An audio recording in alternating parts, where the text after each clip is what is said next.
అందరికీ నమస్కారం. Welcome to Srimayi home foods. ఈరోజు శ్రీమయి హోమ్ ఫుడ్స్లో పోహా మేకింగ్ ఎలా అనేది నేర్చుకుందామండి. దాన్ని మన తెలంగాణ సైడు అటుకులు అంటారండి. ఆ అటుకులు పోపు ఎలా వేయాలో నేర్చుకుందాం. సో దానికోసం ముందుగానే నేను అటుకులు తీసుకున్నాను, ఇంకా పచ్చిమిర్చి, ఆనియన్ కట్ చేసుకున్నాను, కరివేపాకు, ఆవాలు, జీలకర్ర, శనగపప్పు, పల్లీలు, పసుపు, ఉప్పు, నూనె ఇవన్నీ తీసుకున్నాను. ముందుగా ఈ అటుకులను వాటర్ వేసుకొని వాష్ చేసుకోవాలి. వాటర్ వేసి అలానే ఒక 2-3 నిమిషాలు వదిలేయాలి. అవి కొంచెం గట్టిగా ఉంటాయి కదా అండి, హార్డ్గా ఉంటాయి కదా, సో అందుకోసమని సాఫ్ట్గా అవ్వడానికి వాటర్లో ఒక 2-3 నిమిషాలు ఉంచుకోవాలి. తర్వాత పోపు కోసం నేను స్టవ్ ఆన్ చేసుకొని ఒక 1.5 టేబుల్ స్పూన్ ఆయిల్ వేసుకుంటున్నానండి. దీనికి కొంచెం ఆయిల్ ఎక్కువనే పడుతుంది. ఇది మనకు రైస్ తిన్నంత ఫీలింగ్ అనిపిస్తుందండి. ఈ అటుకులు అనేది తొందరగా కూడా చేసేసుకోవచ్చు.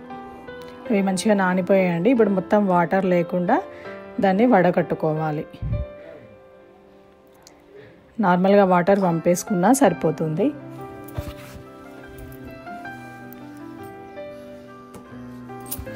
నార్మల్గా ఈ అటుకులను మనము పట్టించుకుంటే, అంటే మిల్స్లలో పడతారు కదా, అలా పట్టించుకుంటే అవి ఇంకా చాలా టేస్టీగా ఉంటాయి.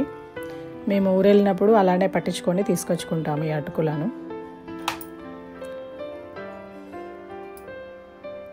ఆయిల్ హీట్ ఎక్కిందండి. ఇప్పుడు దాని పోపు వేసుకుందాము. దానికోసం ఒక 1 టేబుల్ స్పూన్ జీరా వేస్తున్నాను.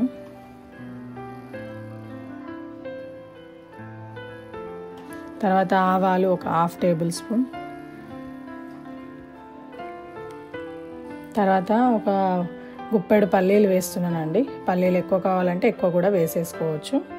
దీనిలో కాజు అలా కూడా వేసుకోవచ్చు, బాదం, కాజు అవి వేసుకున్నా కానీ బాగుంటాయి. ఇది ప్యూర్గా పట్టించిన పల్లి నూనె అండి, సో అందుకే ఆ నురుగు వస్తుంది. తర్వాత ఒక 2 టేబుల్ స్పూన్స్ శనగపప్పు వేస్తున్నాను.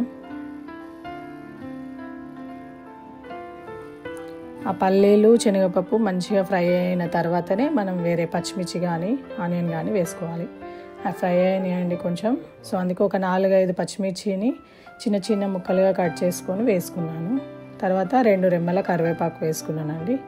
ఈ పచ్చిమిర్చి కూడా ఒక 2 మినిట్స్ ఫ్రై అయిన తర్వాత ఆనియన్ వేసుకుంటున్నాను.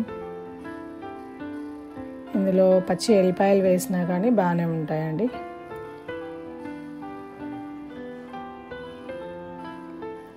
సో ఇవి మంచిగా రోస్ట్ అయ్యేంత వరకు ఫ్రై చేసుకోవాలి.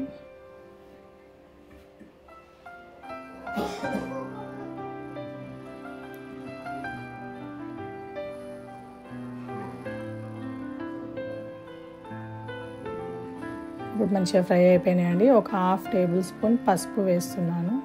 తర్వాత వాటికి అటుకులకు సరిపడా ఒక 1 స్పూన్ సాల్ట్ కూడా వేసాను.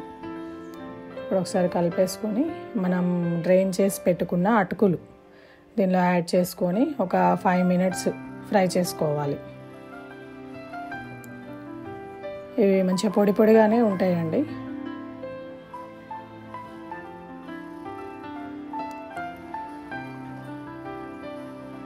సిమ్లోనే పెట్టి ఫ్రై చేసుకుంటున్నాను నేను.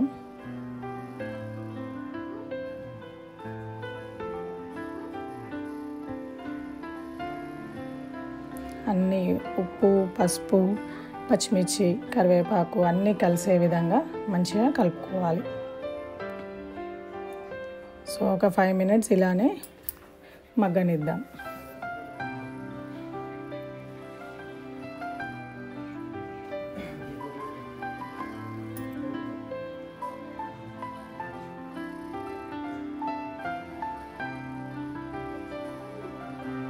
సో ఇవి ఆల్మోస్ట్ మొత్తం ఫ్రై అయిపోయినాయండి. ఒకసారి కలిపేసుకొని దింపేసుకోవచ్చు.